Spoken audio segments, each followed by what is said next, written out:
Hello friends, स्वागत है आप सभी का आपके अपने यूट्यूब चैनल लर्निंग नीट पर। और बात अगर इंग्लिश की करें तो हमारे चैनल पे आपको पता है मैंने थ्योरी भी पढ़ाई है लगभग सभी टॉपिक की डिटेल से।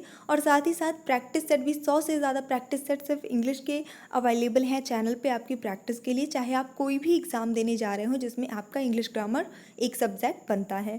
तो यहाँ पे एक टॉपिक हमारा रह गया था, वो था फिगर्स ऑफ स्पीच। तो ये रह गया था, तो इसको जो है इसकी थ्योरी आज मैं आपको बताने वाली हूँ और हम वो सारी चीज़ें देखेंगे जो एग्ज़ाम में पूछा जाता है।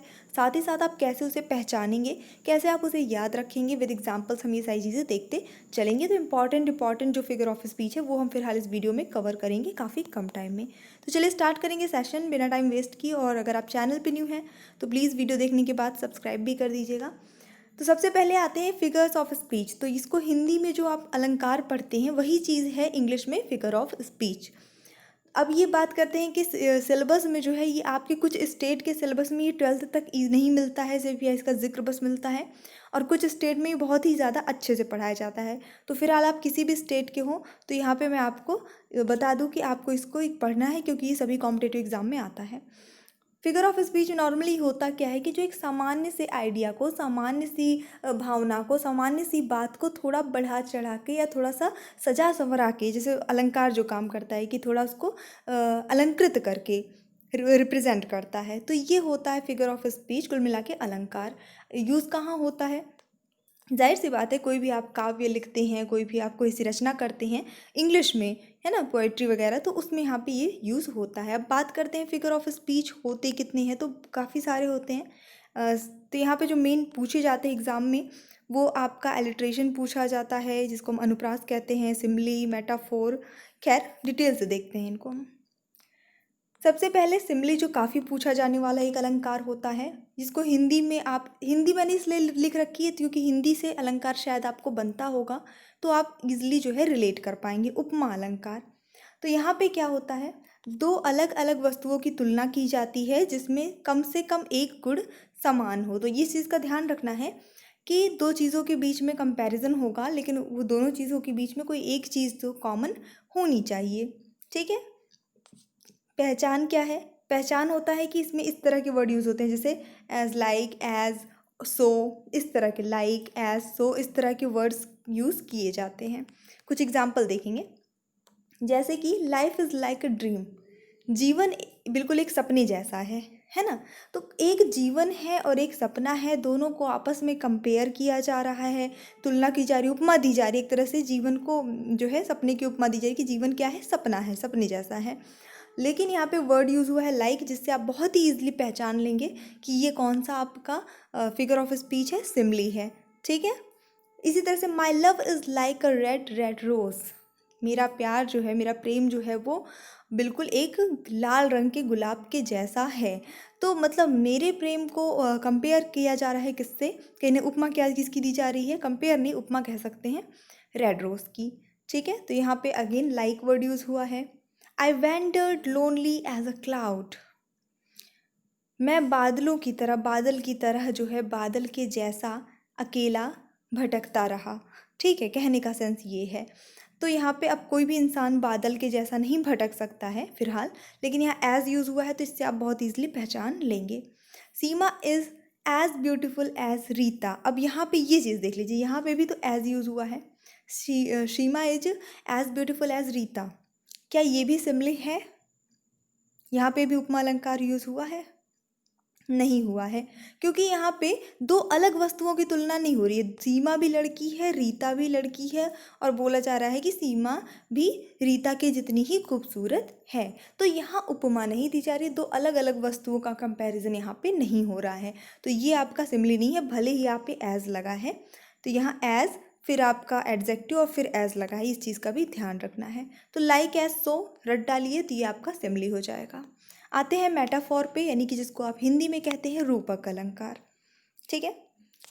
ये क्या होता है, इसमें दो बिल्कुल अलग प्रकार की वस्तुओं की तुलना की जाती है जिनमें कम से कम एक गुण समान हो। तो ये तो बिल्कुल ऊपर के जैसे होगा, जैसे हमने सिमली देखा था, बिल्कुल वैसे ही है।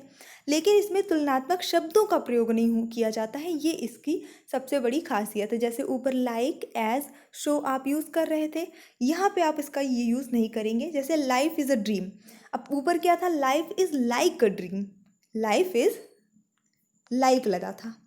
तो अगर लाइक लगा है life is like a dream, तो इसका मतलब ये हो गया कि वो हो जाता है आपका सिमली।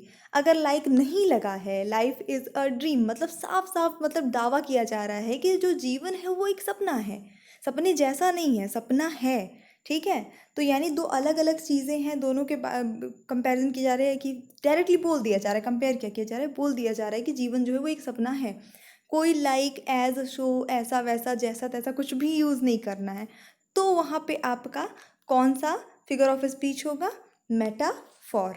याद रखेंगे, मेटाफोर जिसमें लाइक एज सो का यूज़ नहीं होता, बाकी चीज़ वही रहती है जो सिमिली में होती है। एक और देख लेते हैं एग्जाम्पल यहाँ पे,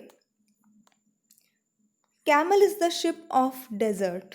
ठीक है, camel is the ship of desert, मतलब कि यहाँ पे क्या होता है कि जो ऊँट है वो रेगिस्तान का जहाज है। अब वाकई में जहाज नहीं है, जहाज एक अलग चीज़ निर्जीव वस्तु हो जाती है, ऊँट जो एक सजीव वस्तु है, आई मीन जानवर है, नॉट वस्तु।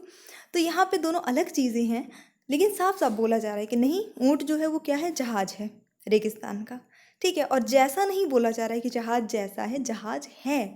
तो वहाँ पे आपका मेटाफॉर हो गया। एक निगेटिव में भी देख लीजिए, ये भी समझ में आ जाता है, life is not a bed of roses, यानी कि जीवन जो है वो गुलाब की सैया नहीं है। तो डायरेक्ट बोला जा रहा है, वो सबको पता है कि जीवन जो है गुलाब की सैया नहीं है, लेकिन जैसा नहीं है कि जीवन जो है वो गुलाब की सैया जैसा नहीं है, ऐसा नहीं बोला जा रहा है। जैसा नहीं लगा है इसलिए सिमिली नहीं होगा, मेटाफोर होगा।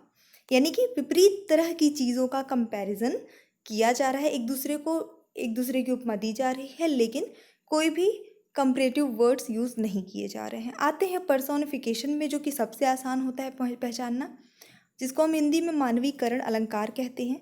अब इसमें क्या होता है, इसमें निर्जीव वस्तुओं, मानवीय विचारों और मृतकों को सजीवों की भांति प्रस्तुत किया जाता है। यानी ये वही जो आपका हिंदी में होता है मानवीकरण, यानी कि ऐसी चीज़ें जो निर्जीव हैं उनको ऐसा रिप्रेजेंट करना कि जैसे वो जीवित अवस्था में हों और वो मानव हों, एक तरह से सजीव हों। पर्सोनिफिकेशन सदैव कैपिटल लेटर में लिखे जाते हैं, ये भी थोड़ा सा आप ध्यान दीजिएगा। जैसे यहाँ पे आप देख लीजिए, anxiety is sitting on her face, उसके चेहरे पे एनेक्सिटी बैठी थी, या चेहरे पे ऐसे कुछ बैठा नहीं रहता है ना, ऐसे उसके नाक पे गुस्सा बैठा रहता है। तो गुस्सा कोई तो एक भावना है, एक फीलिंग है, वो कोई इंसान नहीं है, तो वो कैसे बैठेगा, है ना, नहीं बैठ सकता। लेकिन ऐसा ही हम रिप्रेजेंट करते हैं, experience is the best teacher. Experience, अनुभव जो है वो सबसे अच्छा शिक्षक है। अब अनुभव जो है वो वाकई में, मतलब अनुभव किसी लड़के का नाम नहीं है, एक्सपीरियंस वाला अनुभव। तो ये क्या है, क्या वाकई में ये टीचर है, ये स्कूल जाता है, पढ़ाता है सबको, ऐसा कुछ नहीं करता ना। यानी कि ये सिर्फ एक भावना है, एक विचार है, जिसको हम एज अ ह्यूमन ट्रीट कर रहे हैं, एज अ लिविंग ट्रीट कर रहे हैं। अ लाई हैज़ नो लेग, झूठ के पाँव नहीं होते, झूठ के पाँव नहीं होते, झूठ के तो वैसे भी पाँव नहीं होते, हमें पता ही है। तो यहाँ पे कहीं कुल मिला के कोई भी विचार है, कोई भी फीलिंग है, कोई भी निर्जीव वस्तु है, जिसे हम ऐसे रिप्रेजेंट कर रहे हैं जैसे वो एक सजीव इंसान या व्यक्ति हो, वहाँ पे आपका मानवीकरण अलंकार यानी कि पर्सोनिफिकेशन होता है। क्लियर?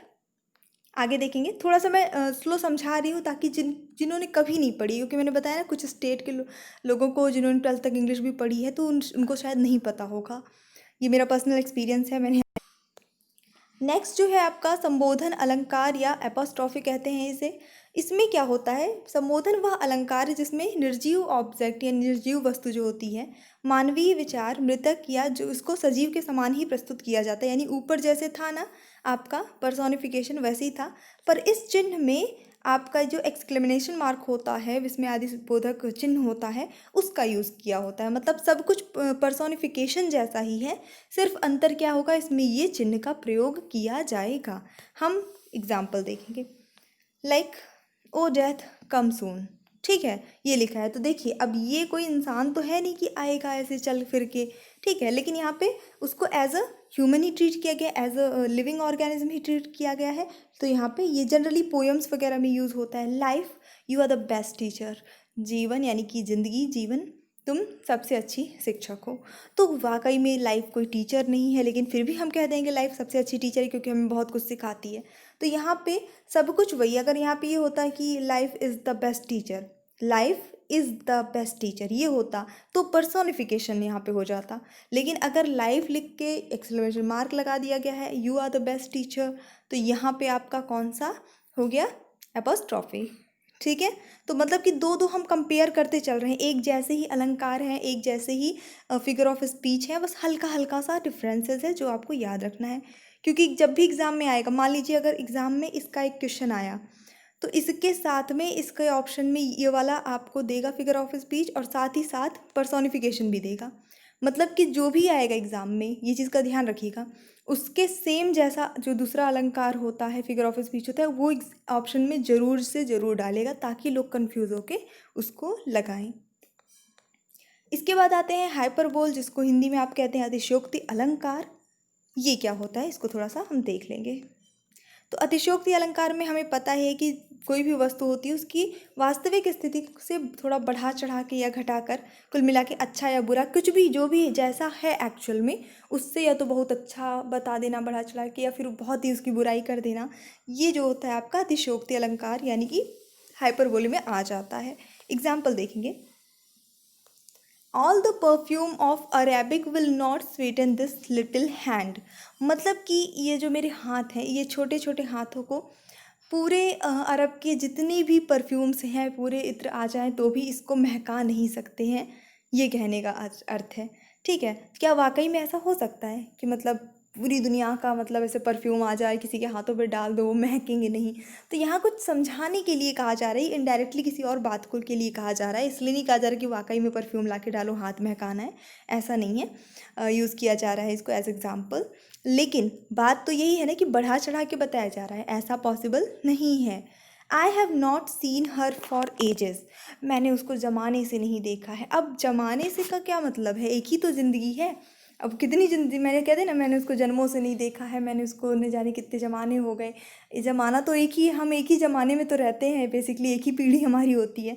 ठीक है, तो ये पॉसिबल नहीं है हमने किसी को एजेस से नहीं देखा। उस हाँ सालों से हो सकता है, लेकिन हम उसके लिए एजेस जब वर्ड यूज़ कर रहे हैं तो मतलब हम एक लंबे टाइम, मतलब जो इतना पीरियड था जब तक मैंने उसे नहीं देखा, उसको वो 2 साल का रहा हो, 4 साल का रहा हो, कितने भी साल का रहा हो, वो सालों में था, पर मैंने उसे बढ़ा चढ़ा के ज़माने बता दिया, सदियों बता दिया कि उसको देखे तो सदियाँ हो गई हैं, उसको देखे तो एक जन्म हो गया है, ऐसा मैंने बढ़ा चढ़ा के कह दिया।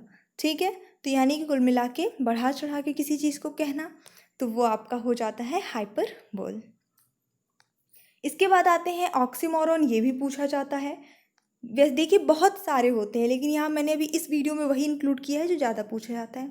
तो ऑक्सीमोरॉन क्या होता है, विरोधाभास अलंकार, जिसमें क्या है एकदम विपरीत अर्थ रखने वाले वर्ड्स का यूज़ किया जाता है। जैसे कि एग्जाम्पल देखिए तो ही समझ में आ जाएगा, विरोधाभास नाम से ही क्लियर हो जाता है। He is regularly irregular, he is regularly irregular, यानी कि अब देखिए रेगुलर मतलब क्या होता है, जो एकदम नियमित हो, इर्रेगुलर मतलब जो अनियमित हो, तो वो पूरे नियम से, पूरे नियमित तौर से अनियमित है। ऐसा कैसे हो सकता है, मतलब हो भी सकता है इन केस। तो ये दोनों वर्ड्स जो है आपस में अपोजिट है और इनको ऐसे साथ में यूज़ किया गया है, विरोधाभास वाली भावनाएं दोनों में आ रही है। He was feeling sweet pain, उसे जो है मीठा दर्द हो रहा था। मतलब दर्द मीठा कहाँ होता है ना, दर्द तो एकदम मतलब ऐसा लगता है कि ना हो, मतलब मीठी चीज़ एक अलग चीज़ हो गई, दर्द एकदम अलग चीज़ हो गया, दोनों ही अपोजिट हैं लेकिन यूज़ साथ में किया गया है। यहाँ पे विरोधाभास अलंकार आपका होता है। ठीक है, he is an innocent criminal, मतलब एक इनोसेंट मतलब निर्दोष, क्रिमिनल मतलब अपराधी, दोनों एकदम अलग चीज़ हैं। तो वो एक मासूम या निर्दोष अपराधी है, ऐसा नहीं संभव है। तो यहाँ पे भी दोनों वर्ड्स में क्या है, विरोधाभास है। It is an open secret, यहाँ पे भी वही चीज़ है, ओपन मतलब खुला हुआ, सीक्रेट मतलब जो राज हो, रहस्य हो, जो उसको कोई न जानता हो। तो यहाँ पे भी वही सिचुएशन हो गई। तो जब भी इस तरह की सिचुएशन आए कि दो अपोजिट वर्ड्स को एक साथ एक ही चीज़ के लिए अप्लाई किया, जैसे यहाँ पे ही के लिए ही दोनों अप्लाई किए गए हैं, इसी के लिए ये दोनों अप्लाई किए गए हैं, एक ही सब्जेक्ट के लिए ये दोनों वर्ड्स अप्लाई किए गए हैं जो कि आपस में अपोजिट हैं, है ना। तो कहने का मतलब है वहाँ पर आपका ऑक्सीमोरॉन हो जाता है, याद रखना है ऑक्सीमोरॉन। आ जाते हैं ओनोमैटोपोइया, ध्वनि सूचक अलंकार। ये इजी है, ये आप समझ जाएंगे। ओनोमैटोपोइया में क्या होता है, जो कुछ आवाज़ सुनाने की बात होती है, ऐसा बोध होता है कि कुछ ध्वनि की बात हो रही है, किसी के बोलने की, किसी की आवाज़ होने की बात हो रही है, वहीं पे होता है। जैसे द कैट म्यू, बिल्ली है ना जो वो म्यू म्यू करती है।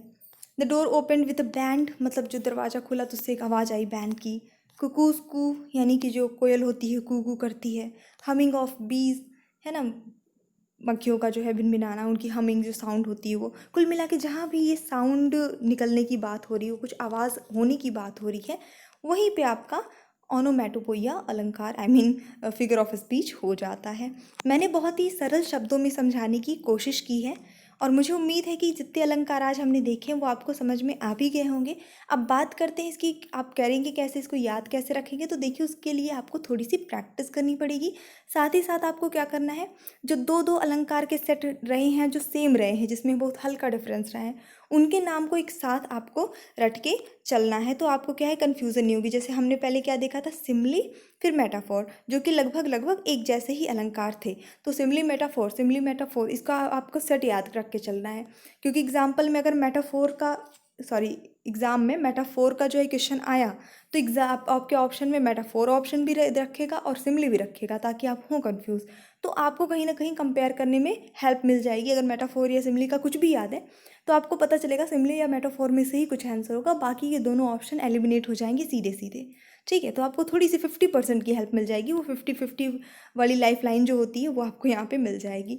तो इस तरह से आपको पहले तो नाम जो सेट हैं वो रट के चलना है, उसके बाद आपको प्रैक्टिस करनी है। प्रैक्टिस के लिए मैं आपको बहुत सारे क्वेश्चन प्रोवाइड कराऊंगी।